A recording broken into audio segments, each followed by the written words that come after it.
қазақ эстрадасының танымал әншісі Роза Әлқожа әлеуметтік желідегі парақшасында сөздің киесі туралы жазба қалдырды.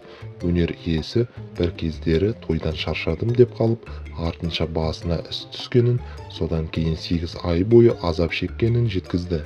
Адам тағдырының тәуір болуын Тәңірден сұрайды. Сонда сұрау үшін сөз қажет. Ол сөз керемет сөйлемдерді құрайды. Жаратқанға жалбарынған жан жақсы ниетпен ғана отырады. Жан солай тазарады. Неғұрлым төменге қараған сайын адам өзі де төмендейді. Сол үшін де биікке шығып тұру керектігі. Сол себепті биік адаммен тілдескенде биіктеп кететіні. Жаман сөз айтқанға жақсы сөз айту қиын. Ал өрелі сөз айтқанға өкінбей жүретіндей сөйлегің келеді. Сөз жан дауысы, сөз қуат, сөз кие, сөз мәдениет, сөз тағдыр.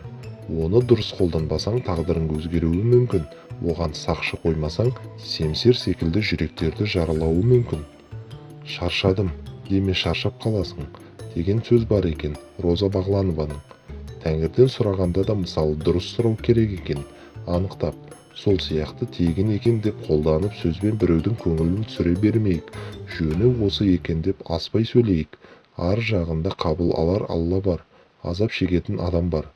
Мысалы, мен өзім шақырған жерлерге үлгере алмай кеткенде тойдан шаршадым деп қалғаным бар. Артынша басыма іс түсіп, 8 ай бойы азап шектім. Сонда қатты өкіндім. Бұлай түңіліп, бұлай таусылғанша тойда жүрген жақсы еді ғой деп тілегенде де айтқанда да абай болайық. Анықтап айтайық керегін, асырып емес. Жақсы сөзден жақсы жағдайда жүздесейік жамағат, деді өнер иесі Instagram желісіндегі парақшасында.